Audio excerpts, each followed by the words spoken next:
This is Pet Life Radio. Let's talk pets. This show is brought to you by Pet King Brands, the makers of Zymox and Oratine. It's Oh Behave with Arden Moore, the show that teaches you how to have harmony in the household with your pets. Join Arden as she travels coast to coast to help millions better understand why cats and dogs do what they do. Get the latest scoop on famous faces, their perfectly pampered pets, and who's walking who in Rin Tin Tinseltown. From famous pet experts and best-selling authors to television and movie stars, you'll get the latest buzz from wagging tongues and tails. Garner great pet tips and have a doggone fur-flying fun time. So get ready for the pause and applause as we unleash your Oh Behave host, America's pet edutainer, Arden Moore. Welcome to the Oh Behave Show on Pet Life Radio. I'm your host, Arden Moore. For today's show, the theme is purr power.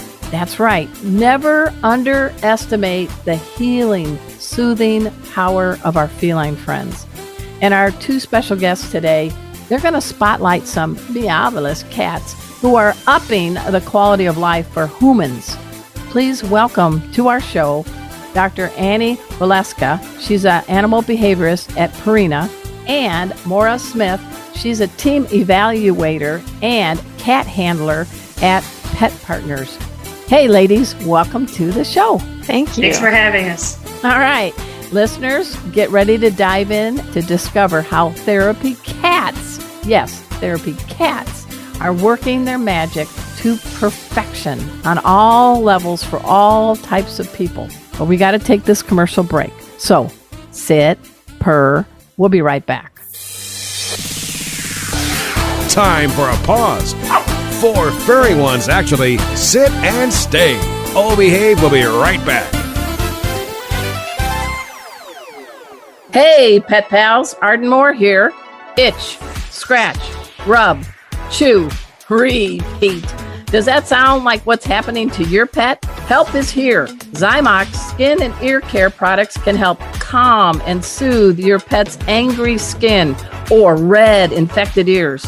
For over 20 years, Zymox products have been helping pets find relief for these conditions. For that itchy pet, Zymox shampoo and leave-on conditioner combines a special blend of ingredients that moisturize, hydrate, and provide soothing relief. For those hard-to-treat areas like body folds or the paws, easy-to-use Zymox topical cream and spray are great options. And for those nasty ears, Zymox ear solution is amazing, and you don't even have to pre-clean the painful ear. No pre-cleaning? Hooray! All Zymox skin and ear products get their effectiveness from enzymes. Zymox contains no antibiotics and no petroleum byproducts, just the soothing power of enzymes. Zymox can be found at your veterinary clinic, most specialty stores for pets, and online. And you can save 20% off any Zymox or Oratine products on Zymox.com. Just enter the code ARDEN20 at checkout. That's ARDEN20. Visit Zymox.com. That's ZYMOX.com. Pause up. Let's talk pets on PetLifeRadio.com. Oh Behave is back with more tail-wagging ways to achieve harmony in the household with your pets. Now, back to your fetching host, America's pet edutainer, Arden Moore. Welcome back to the Oh Behave Show on Pet Life Radio. I'm your host, Arden Moore. Our special guests today are here to share about a much-needed type of cat, a feline ambassador, if you will. We're talking about certified therapy cats. And here with all the details are my special guest. We have Moira Smith. She's a team evaluator and a veteran cat handler at Pet Partners. And we also have Dr. Annie Valuska. She's an animal behaviorist at Purina. So we're going to get started, ladies. Let's go with you first, Moira. Moira for 200. Not 200 cats, just a fun play on Jeopardy. Darn it. Yes. So tell people seem to know a lot about the therapy dogs in the world. But I think there's a rising trend now. Tell us about pet partners and the role that therapy cats are now gaining in need, I guess. Right. So one of the hallmarks of the Pet Partners Therapy Animal Program is that we register several other non-canine species, and one of those is cats. We currently have about 200 volunteer cat teams registered across the country.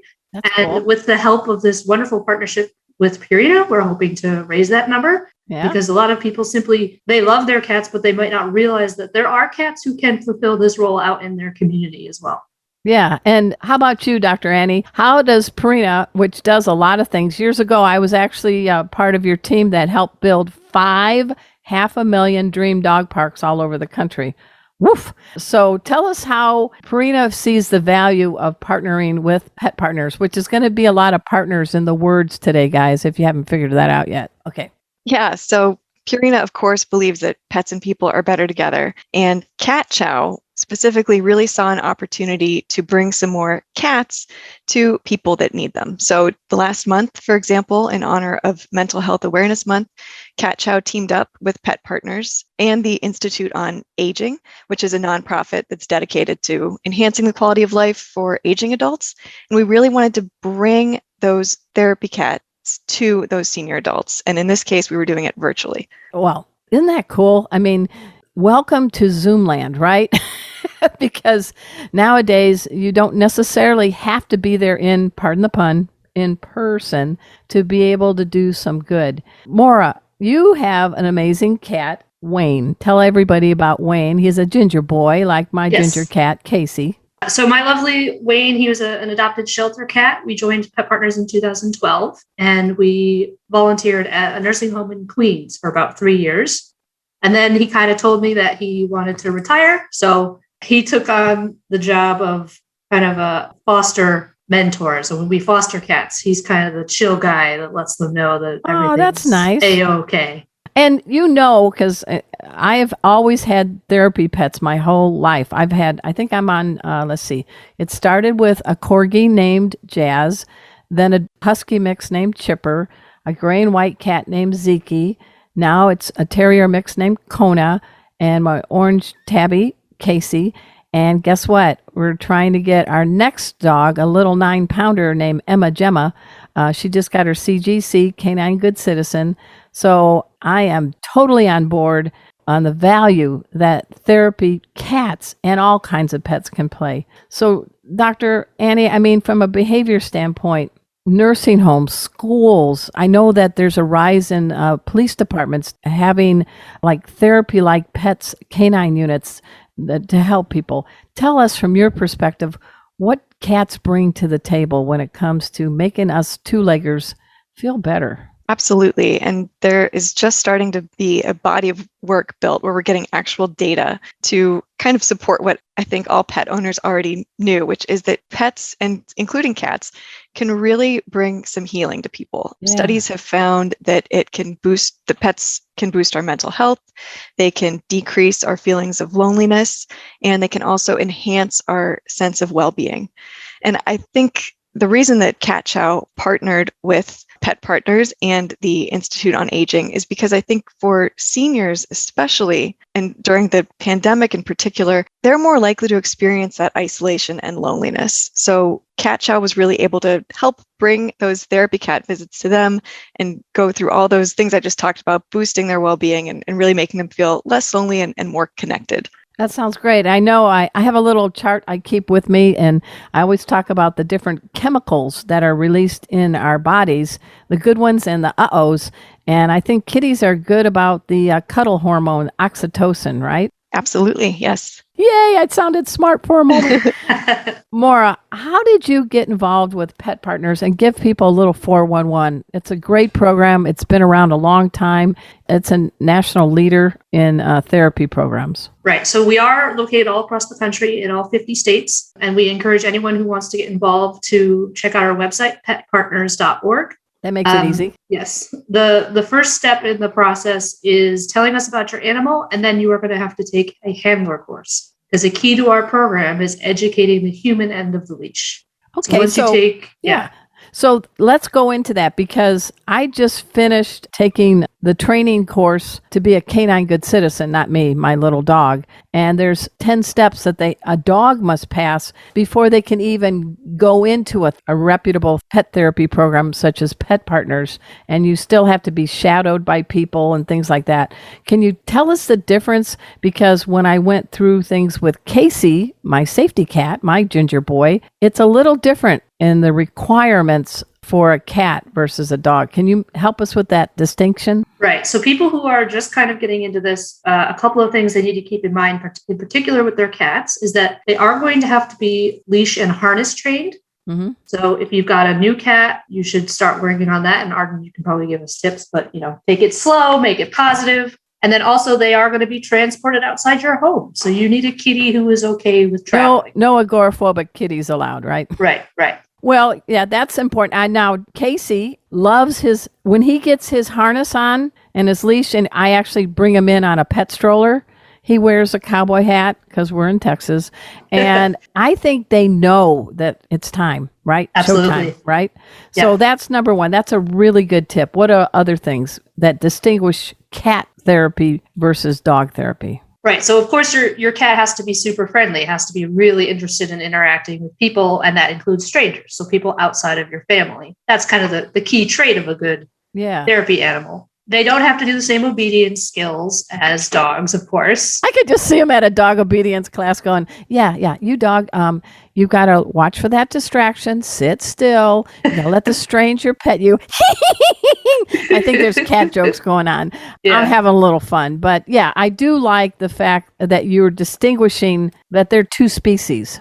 Yes, they have very different needs. And Dr. Annie, because of that, what is something, a superpower, if you will, that maybe a therapy cat can bring that maybe a therapy dog can't? I'm not making this a dog versus cat thing, but when I have brought in Kona, my therapy dog, and Casey, my therapy cat, to places like Memory, it seems to light people up in different ways. But you're the behaviorist, so what is the cool thing about a cat coming to see you in a therapeutic role? Well, I think, and this is really my opinion, unfortunately, there hasn't been any studies done on this. But she's probably going to be authoring some soon, ladies and gents, so come on. No pressure, Dr. Annie. I think that one thing that cats bring is just kind of a calmer energy compared to a lot of dogs.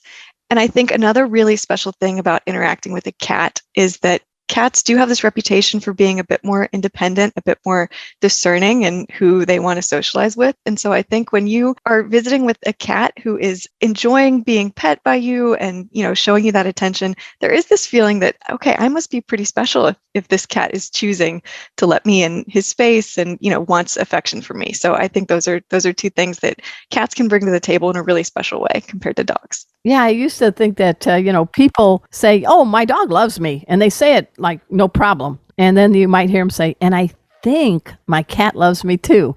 So there is something, don't you believe, that a cat who likes you is kind of like off the charts? Absolutely. Well, Moira and I met right before COVID. Yeah. In Virginia at a wonderful conference, and pun is intended, it's called the Academy. And we met, and my cat, Casey, was there. We were giving pet first aid training and some talks. So, Moira, when you met Casey, did you think, yep, he's a therapy boy? Oh, absolutely. The environment that we were in was, most cats, it would have been complete meltdown city. And he was like, yep, I'm here with my mom. Hi, everybody. I'm Talk to the paw. Yeah. There is things we can do to help our kittens and maybe young cats get maybe into the therapy cat role. We're going to find out more about this after we take this quick commercial break. So everybody sit and purr. We'll be right back. Time for a walk on the red carpet, of course. All Behave will be back in a flash right after these messages. Tevra Pet knows there's a lot in your life that you worry about. We want to make sure your pet's flea and tick protection isn't one of them. Tevra Pet offers vet-quality flea and tick protection that has the same active ingredients as leading brands like Canine Advantix 2 and Frontline Plus, but that cost much less, which means you can give your pet total flea protection worry-free. Tevra Pet, helping you and your pet live your best life. Online at tevrapet.com. That's TEVRA pet.com. Paws up, pet pals. Arden Moore here to talk about the importance of keeping your cats and dogs hydrated. Yes, clean water is great, but not all pets, especially cats, will lap up enough water every day from the bowl. Or maybe your dog is thirsty after a long walk. That's why I'm a big fan of two new isotonic drinks called Kitty Raid and Doggy Raid. And there is a great meal topper to enhance kibble called Yummy Raid. They all contain electrolytes and amino acids plus prebiotics. And they're all veterinary approved. Nice, right? Now, my furry Brady Bunch love them. Find out where you can get your paws on these healthy, hydrating drinks and gravy-like meal topper by visiting doggyraid.com. That's DOGGYRADE.com. Drink up, pets. Let's talk pets Let's talk pets on Pet Life Radio. Pet Life Radio. PetLifeRadio.com. Hi, this is Lily Tomlin, and I invite you to listen to the Oh Behave Show with Arden Moore on Pet Life Radio. We're back from the lot. Just checked the paper and we had a record showing at the box. The letterbox, that is. Now back to Oh Behave. Here's Arden. Welcome back to the Oh Behave Show on Pet Life Radio. I'm your host, Arden Moore.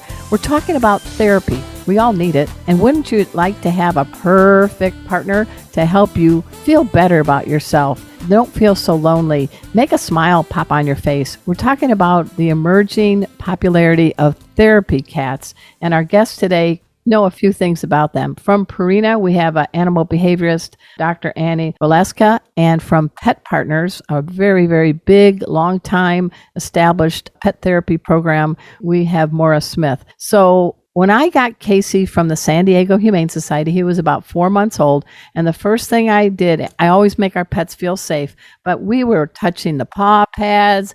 I was blowing raspberries on his belly. I wasn't throwing raspberries, just that sound, and he stretched out, and I handled him a lot. We live in a cat and dog household. Let's start with you, Maura. What are some things people who may be interested in having their cat become part of the therapy program? What's some tips or tricks you could offer? Yeah, so as much as you can, make going outside of your house a positive, enjoyable experience. So take them to one of those big stores, Petco, PetSmart. Don't worry, they don't advertise. Yes. In a stroller, or what would you think? Well, for Pet Partners, they're going to have to be carried in your arms or in a basket. Oh, something like that out in you front can't of you. bring them in a stroller? Under very limited circumstances do we allow strollers, mostly because we worry about the animal being able to properly demonstrate consent. So we do have teams that visit with strollers with their cats. Well, we come in on a stroller. Casey's wearing a harness and he's tethered into the stroller. But once we're in the room, he's on a leash. Right. Okay, cool. Okay. For me, it's easier because then otherwise my shirt gets full of cat hair. Yes. That is the state of my shirt right now. So I understand. Battle. All right. So that's good to know. What about from a behavior standpoint, Dr. Annie? I talked about how I'm touching and playing, but can you offer some more tips and tricks too? I mean, I think that is a great way to start. There's the saying, you can't teach an old dog new tricks, which is not true. But I think people forget that cats can be trained as well. And so a lot of it is just in the human side of that equation's approach to the cat. When you ask more of the cat and you give them the opportunity to become comfortable with that kind of handling, with being walked on a harness, with greeting people when they come to your house and having that kind of socialization, most cats rise to that occasion. So it's really just about how you're training your cat and socializing them and making all of those activities routine and enjoyable for the cat. And good treats too, right? Absolutely. Cat Chow can help you with those. Oh, yeah. Casey's very food motivated. And I know Purina has all kinds of different yummy treats for our kitties. But you are talking about a kind of a new era. COVID threw all of us for a curveball. So let's start with you, Maura. From your standpoint in Pet Partners, there were a lot of trained therapy pets on the sidelines, physically in person for health and safety reasons. Can you tell us about how COVID has impacted your program and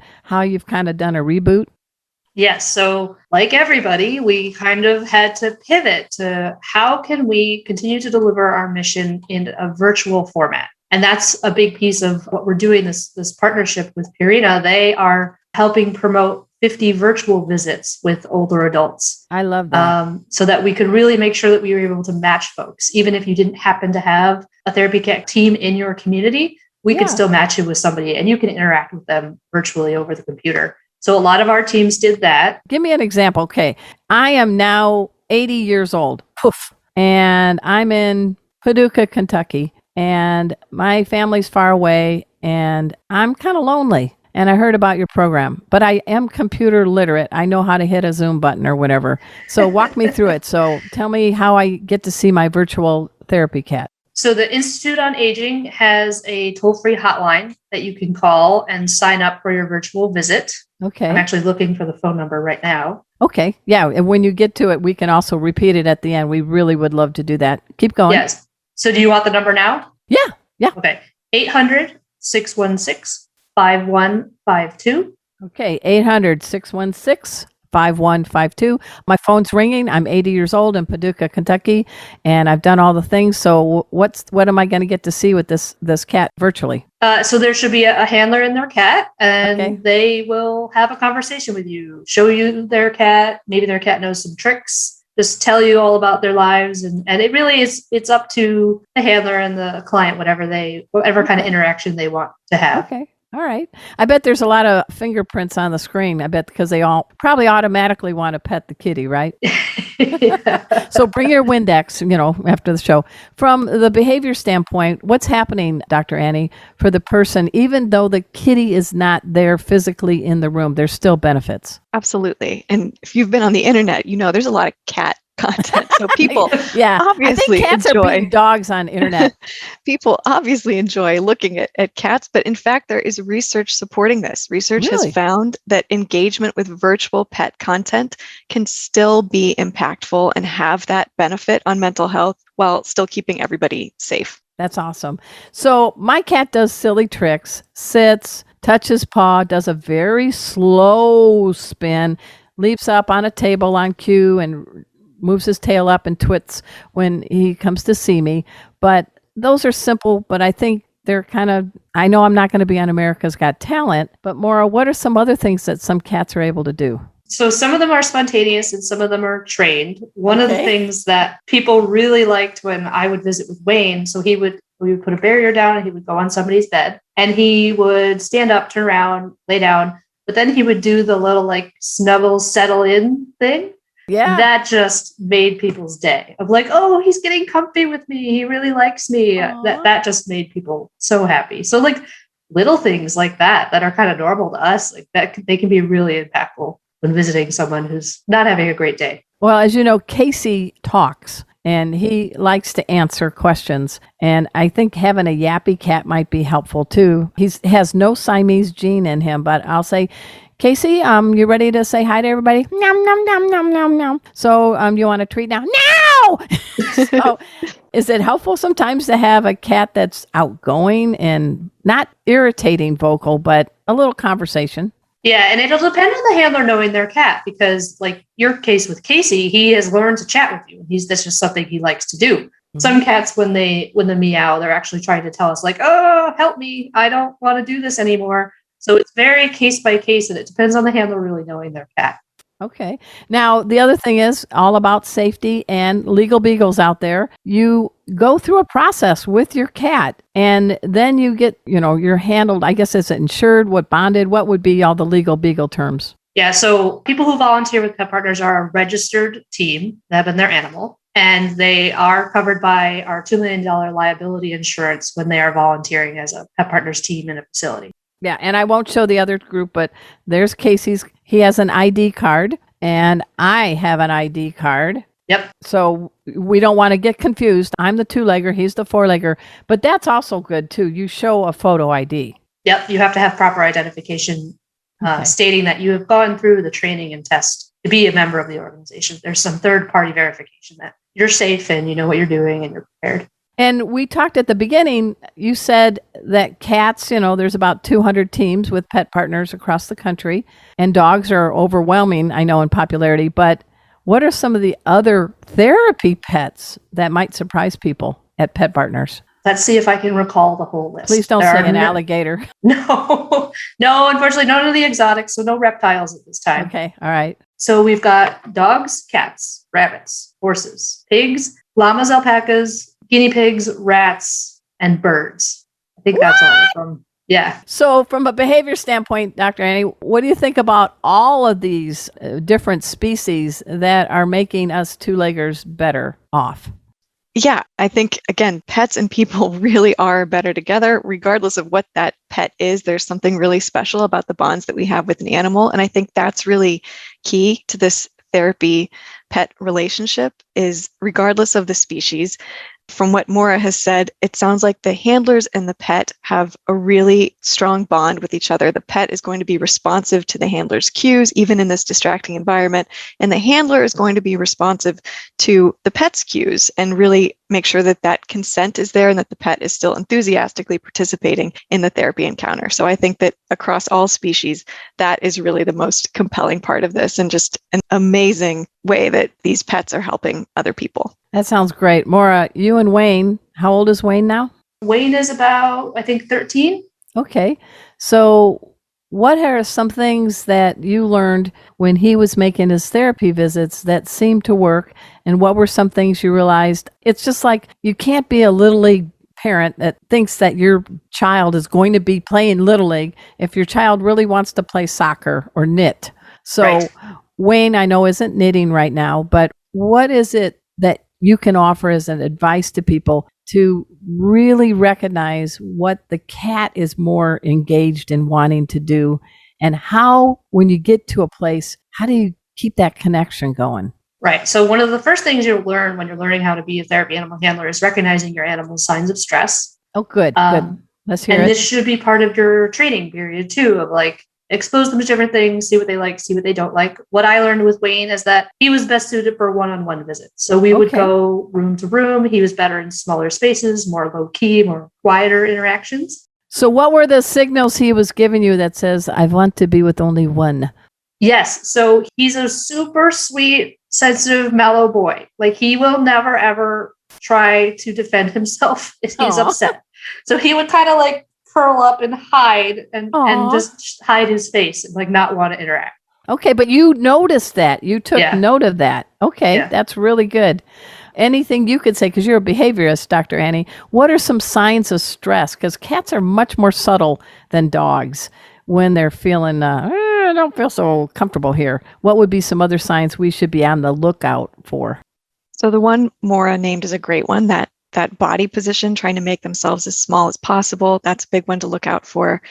Any kind of tension in the face, especially. So if their eyes are squeezed shut or held wide open, if their ears are back or flattened against their head, if their whiskers are pressed against their face, all that kind of tension in the body is another sign that they may be experiencing some stress. If their fur puffs out like the stereotypical Halloween cat, that is generally not a happy cat.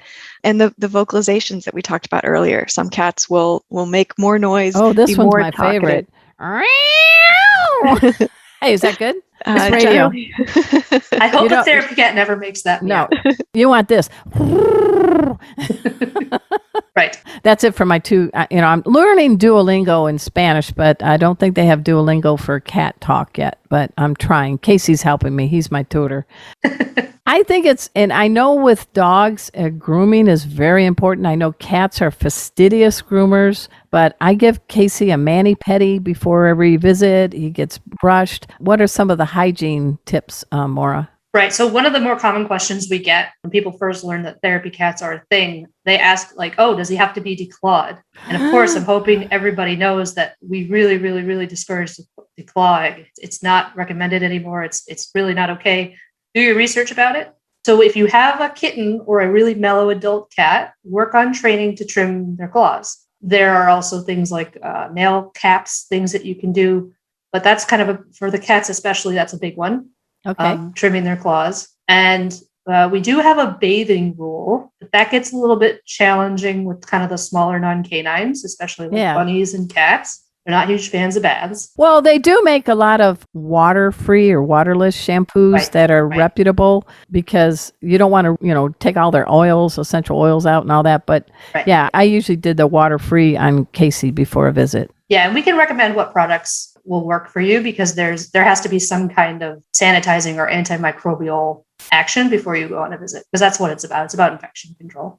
What about the litter box? I mean, I know the visits are usually 30 to an hour. How do you handle that? Because bringing a therapy dog into a place with a leash and a harness is easy, but with a kitty, it's a little more challenging.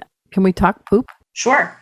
So it'll depend on if your cat is on a good potty schedule. Try to schedule their visits to when you know that they're not going to need to use the litter box, because you are not going to be allowed to bring any kind of litter box with you on a visit. You can imagine if you had to go to work and you aren't allowed to go to the bathroom, that's pretty stressful. But I always have one in the car.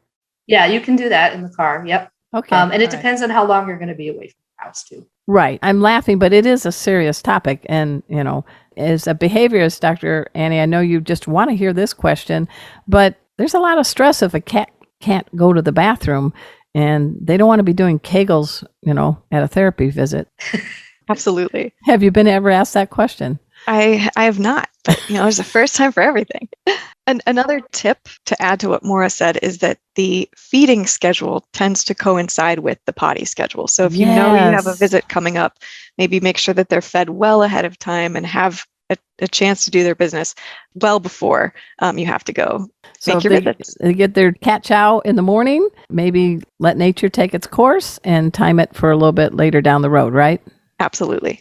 The other thing I know is sometimes at visits, people want to give the therapy pet treats. And we don't want, hairy ottomans waddling around. But also, one time I made a mistake early on and allowed too many people to give too many treats to Kona, my dog, and Casey, my cat. And so, Moira, we went from poop. Let's go to puke. Because people want to do something when they're engaging in person with a therapy pet. How do we monitor the volume of treats? Right. So that actually is part of the Pet Partners therapy animal evaluation, asking the handler how they are going to handle treats with their animals. You do have the option of declining a treat, but then you must be prepared to do that for people when you're on a visit. So if you're really nice and confident about it, you'll still score really well on that exercise. And you have to make sure that if you are going to allow treats on a visit, make sure that it's your treats. Don't let other people feed your animal whatever they decide they want to feed them. The liver that they didn't want to eat that's still on their plate. No, don't give it to the therapy pet. And this is a piece that's really important to have a good relationship and a good partnership with your facility. So like if you know that there are particular needs of your animal, especially around food, right, make sure that you have a support system when you go in. And you can clearly tell people like, listen, these people really want to feed my animal, but I can only let them have this much. Can you help me control that and communicate that to your residents, to your clients?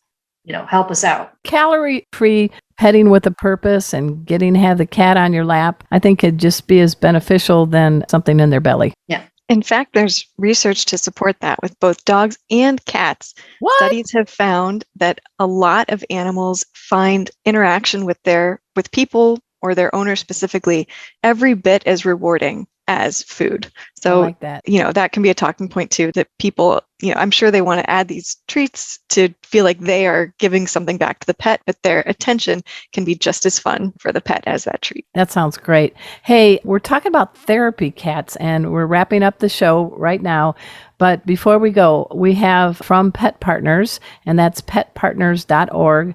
We have Moira Smith. You want to give that number again, the 800 number for the Institute on... The Institute on Aging. Okay. And it's 800-616-5152. And this promotion is coming to an end now. It's possible there aren't any slots left, but it's worth inquiring anyway. Well, it shows that there's an interest. And from Purina's perspective, you want to give a website, other information, Dr. Annie? Yes, there's a lot more information on this topic on our website, which is catchow.com/therapy. catchow.com/therapy. Well, you both survived an episode of Oh Behave. What do you think? Great. It was great. We talked poop and puke and everything, but I got to tell you, Yeah, you know what? I really, really give pause and applause to both of your organizations for seeing the value of cats in the role of being good feline ambassadors. So at this time, I want to give a shout out to my producer. He is Mark Winter. He is the executive producer of Pet Life Radio, the largest pet radio network on the planet. And he and I have been with this show now since 2007, making us the longest running pet podcast on the planet. He's impressed with my peas not popping right now. Phew, took me 15 years. I hope you check out ardenmoore.com. And until next time, this is your flea-free host, Arden Moore, delivering just 2 words to all you 2, 3, and 4-leggers out there. Oh, behave. Coast to coast and around the world, it's Oh Behave with Arden Moore. Find out why cats and dogs do the things they do and get the latest buzz from wagging tongues and tails in Rin Tin Tinseltown. From famous pet experts and best-selling authors to television and movie stars, you'll get great tail-wagging pet tips and have a fur-flying fun time. All Behave with America's pet edutainer, Arden Moore. Every week on demand, only on PetLifeRadio.com.